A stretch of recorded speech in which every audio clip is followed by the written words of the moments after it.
2024년 12월 7일 토요일 새벽 기도를 하나님께 올려드리도록 하겠습니다. 오늘 이 시간에 함께 보실 하나님의 말씀은 에스겔서 43장 말씀입니다. 에스겔 43장 말씀을 제가 봉독해 드리도록 하겠습니다. 그 후에 그가 나를 데리고 문에 이르니 곧 동쪽을 향한 문이라. 이스라엘 하나님의 영광이 동쪽에서부터 오는데 하나님의 음성이 많은 물소리 같고 땅은 그 영광으로 말미암아 빛나니 그 모양이 내가 본 환상 곧 전에 성읍을 멸하러 올 때 보던 환상 같고 그발 강가에서 보던 환상과도 같기로 내가 곧 얼굴을 땅에 대고 엎드렸더니 여호와의 영광이 동문을 통하여 성전으로 들어가고 영이 나를 들어 데리고 안뜰에 들어가시기로 내가 보니 여호와의 영광이 성전에 가득하더라. 성전에서 내게 하는 말을 내가 듣고 있을 때에 어떤 사람이 내 곁에 서 있더라. 그가 내게 이르시되 인자야 이는 내 보좌의 처소 내 발을 두는 처소 내가 이스라엘 족속 가운데 영원히 있을 곳이라. 이스라엘 족속 곧 그들과 그들의 왕들이 음행하며 그 죽은 왕들의 시체로 다시는 내 거룩한 이름을 더럽히지 아니하리라. 그들이 그 문지방을 내 문지방 곁에 두며 그 문설주를 내 문설주 곁에 두어서 그들과 나 사이에 겨우 한 담이 막히게 하였고 또 그 행하는 가증한 일로 내 거룩한 이름을 더럽혔으므로 내가 노하여 멸망시켰거니와 이제는 그들이 그 음란과 그 왕들의 시체를 내게서 멀리 제거하여 버려야 할 것이라. 그리하면 내가 그들 가운데에 영원히 살리라. 인자야 너는 이 성전을 이스라엘 족속에게 보여서 그들이 자기의 죄악을 부끄러워하고 그 형상을 측량하게 하라. 만일 그들이 자기들이 행한 모든 일을 부끄러워하거든 너는 이 성전의 제도와 구조와 그 출입하는 곳과 그 모든 형상을 보이며 또 그 모든 규례와 그 모든 법도와 그 모든 율례를 알게 하고 그 목전에 그것을 써서 그들로 그 모든 법도와 그 모든 규례를 지켜 행하게 하라. 성전의 법은 이러하니라. 산 꼭대기 지점의 주인은 지극히 거룩하리라. 성전의 법은 이러하니라. 제단의 크기는 이러하니라. 한 자는 팔꿈치에서부터 손가락에 이르고 한 손바닥 넓이가 더한 것이라.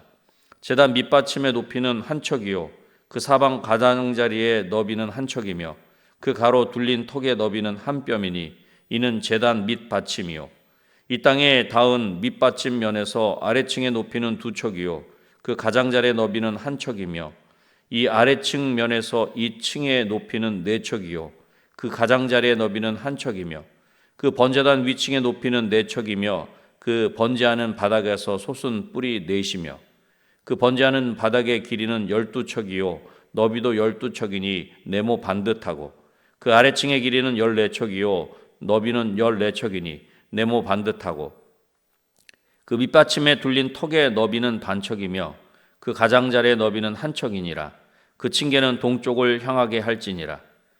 그가 내게 이르시되 인자야 주 여호와께서 이같이 말씀하셨느니라. 이 제단을 만드는 날에 그 위에 번제를 드리며 피를 뿌리는 규례는 이러하니라. 주 여호와의 말씀이니라.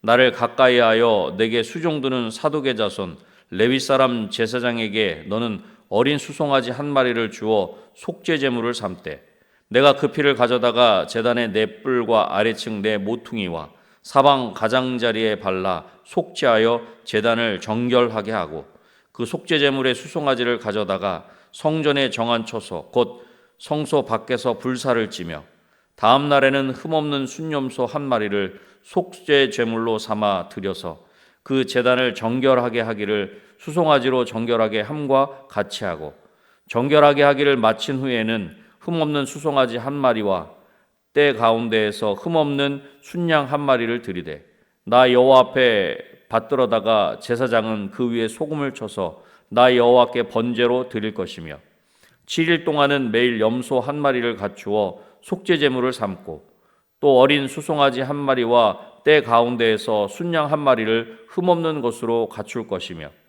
이같이 7일 동안 제단을 위하여 속죄제를 드려 정결하게 하며 드릴 것이요 이 모든 날이 찬 후 제8일과 그 다음에는 제사장이 제단 위에서 너희 번제와 감사제를 드릴 것이라. 그리하면 내가 너희를 즐겁게 받으리라. 주 여호와의 말씀이니라. 아멘.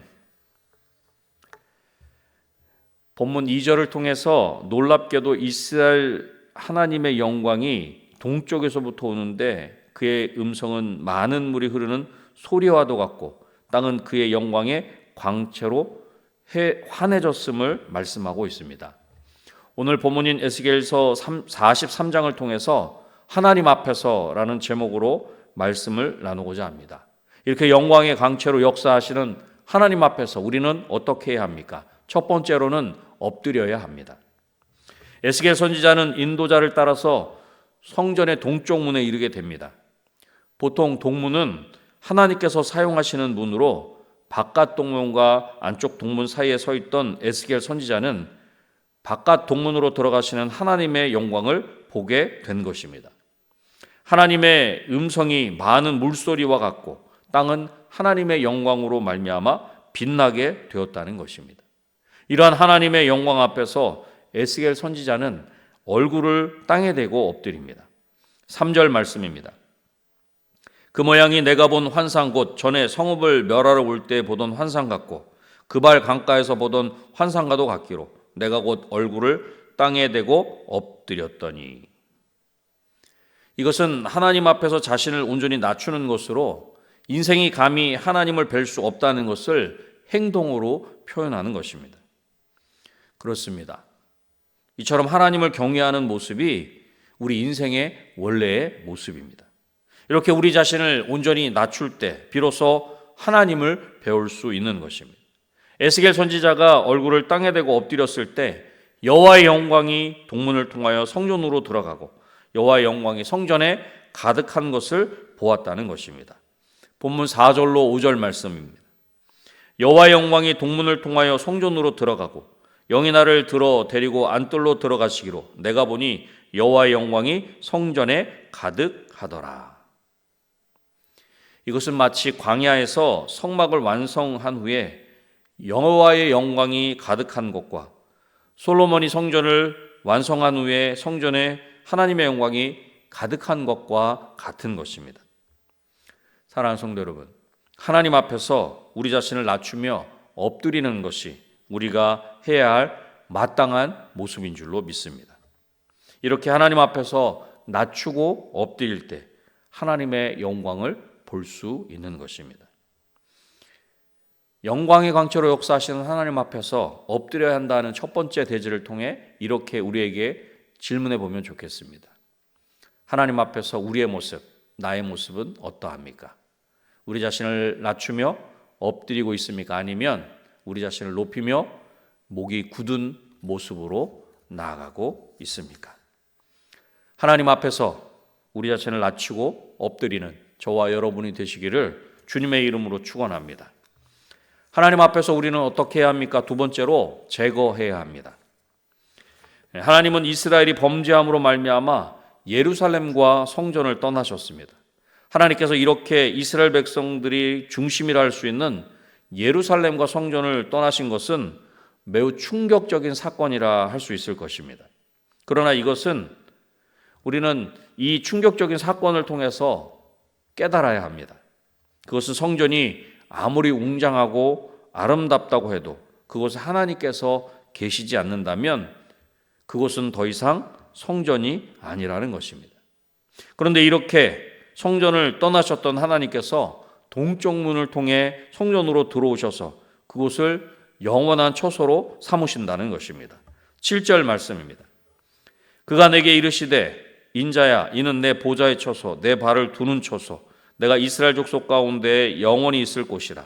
이스라엘 족속 곧 그들과 그들의 왕들이 음행하며 그 죽은 왕들의 시체로 다시는 내 거룩한 이름을 더럽히지 아니하리라. 하나님은 성전을 하나님께서 거하실 곳, 안식하실 곳, 영원한 거처로 삼으신다. 그렇게 말씀하고 있는 것입니다. 이것은 당시를 사는 이스라엘 백성들뿐만 아니라 지금을 사는 우리에게도 너무나 큰 은혜이며 그야말로 감동의 말씀입니다. 이 놀라운 은혜를 말씀하시면서 하나님은 이스라엘 백성들이 하나님 앞에서 범죄하지 않을 것을 그렇게 기대하십니다. 지금까지 이스라엘 백성들이 하나님의 이름을 더럽혔던 모든 행위를 그만둘 것을 말씀하신 것입니다. 9절 말씀입니다.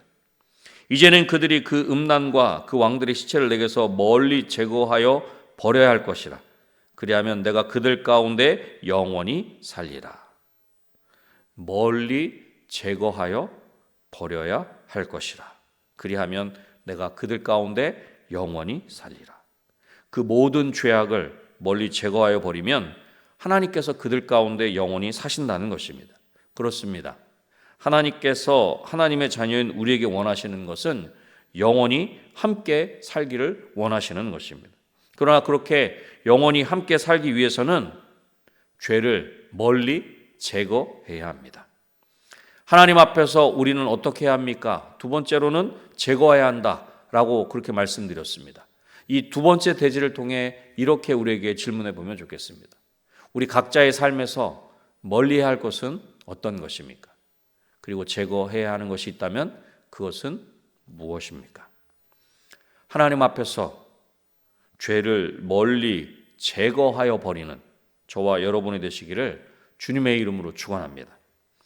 하나님 앞에서 우리는 어떻게 해야 합니까? 마지막 세 번째로는 예배해야 합니다. 이제 하나님은 에스겔 선지자에게 성전의 법을 알려주시는데 성전의 법을 두 번이나 말씀하십니다. 이것은 성전에 관한 법이 그만큼 중요하다는 것을 강조하시는 것입니다. 그리고 그 중에서 가장 먼저 제단에 대해서 말씀하십니다. 제단을 가장 먼저 말씀하시는 것 또한 하나님께 제사하는 것을 강조하기 위한 것입니다. 이스라엘 백성에게 신앙의 본질이 무엇인지를 알려주시는 것입니다. 여러분, 이스라엘은 예배하는 공동체, 즉 제사하는 공동체입니다. 이스라엘 백성들은 예배하기 위해 바벨론에서 돌아온 것입니다. 그렇게 힘든 상황에도 불구하고 성전을 재건하고 그곳에서 하나님께 제사하였다는 것입니다. 제단을 만들고 가장 먼저 해야 할 일은 그 제단을 정결케 하는 것입니다. 이스라엘 백성들이 본격적으로 제단에서 제사하기 전에 그들은 먼저 그 제단을 정결케 하는 제사를 일주일 동안 드려야 했습니다. 이에 하나님은 일주일 동안 정결 예식을 어떻게 드려야 할지를 상세하게 알려주십니다. 번제단의 모양과 크기, 번제를 드리며 피를 뿌리는 규례를 아주 상세하게 알려주시는 것입니다. 그러면 이제 어떻게 하면 되는 것입니까? 하나님께서 말씀해 주신 대로 제단을 정결케 하고 제사하면 하나님께서 그 제사를 즐겁게 받으신다. 그렇게 말씀하십니다. 27절 말씀입니다. 이 모든 날이 찬 후 제8일과 그 다음에는 제사장이 제단 위에서 너희 번제와 감사제를 드릴 것이라. 그리하면 내가 너희를 즐겁게 받으리라. 주 여호와의 말씀이니라. 말씀한 대로 그렇게 다 하고 제사를 드리면 그리하면 내가 너희를 즐겁게 받으리라. 너희 번제와 감사제를 드릴 것이라. 그리하면 내가 너희를 즐겁게 받으리라. 말씀하신 하나님 앞에 기쁨으로 예배하는 저와 여러분이 되시기를 주님의 이름으로 축원합니다. 마지막 세 번째 대지를 통해서는 이렇게 우리에게 질문해 보면 좋겠습니다. 지금 하나님을 예배하면서 즐겁게 받으시는 하나님께 집중하고 있습니까? 아니면 다른 것에 우리의 마음과 생각, 시선을 빼앗기고 있습니까? 말씀을 맺겠습니다. 하나님 앞에서 우리는 어떻게 해야 합니까? 먼저 겸손하게 엎드려야 합니다. 죄를 멀리 제거해 버려야 합니다. 즐겁게 받으시는 하나님께 기쁨으로 예배해야 합니다. 오늘도 하나님 앞에 가난한 마음으로 나아가며 예수님의 보혈로 우리를 정결하게 하고 하나님을 기쁨으로 예배하는 저와 여러분이 되시기를 다시 한번 주님의 이름으로 축원합니다. 기도하겠습니다. 하나님 아버지 감사합니다. 오늘도 말씀을 통해 하나님께서 우리 가운데 원하시는 것이 무엇인지 다시 한번 알게 하시고 그 하나님의 말씀을 우리 마음 가운데 새길 수 있도록 도와주시니 감사합니다. 영광의 광채로 역사하시는 그 하나님 앞에서 먼저 우리가 겸손하게 엎드리게 하여 주시옵소서. 또한 아버지 하나님께서 미워하시는 죄를 멀리 제거해 버리는 우리의 삶이 되게 하여 주시옵소서. 또한 하나님의 말씀대로 순종할 때 하나님께서 그 예배를, 그 삶을 즐겁게 받으시는 그 하나님을 우리가 기쁨으로 온전히 삶으로 예배할 수 있도록 도와주시기를 소원합니다. 그래서 진정으로 늘 하나님 앞에서의 삶을 살아가는 우리 모두가 되게 하시고 또 우리 몸된 은혜광송교회가 될 수 있도록 도와주셔서 올 한 해 우리 은혜광송교회가 하나님 앞에 기도의 제목으로 올려드린 것처럼 우리의 예배가 살아있는 예배 될 수 있도록 아버지 하나님 도와주시옵소서. 아버지 하나님 또한 내일은 거룩한 주일로 우리 모든 성도들이 이 귀한 아버지 하나님 성전에 모여 하나님을 예배할 때에도 하나님 거룩한 산제사로 하나님 기뻐 받으시는 귀한 아버지 하나님 예배를, 살아있는 예배를 드릴 수 있도록 도와주시고 이 강단에서 담임 목사님을 통해 선포되어지는 하나님의 말씀을 통해 우리 모든 성도들이 하나님의 뜻을 분별할 수 있도록 도와주시고 그 뜻 가운데 온전히 순종함으로 말미암아 하나님께서 기쁘게 받으시는 그 귀한 예배, 귀한 우리 삶이 되게 하여 주시옵소서. 이 시간 외에도 여러 가지 개인의 기도의 제목을 가지고 하나님 앞에 부르짖어 기도할 때 하나님 우리의 작은 신음에도 응답하시는 하나님께서 우리의 그 모든 형편과 사정을 아시는 하나님께서 가장 좋은 것으로 우리 가운데 응답하여 주시옵소서. 모든 것 하나님께 온전히 맡겨드리오며 예수님의 이름으로 기도드립니다. 아멘.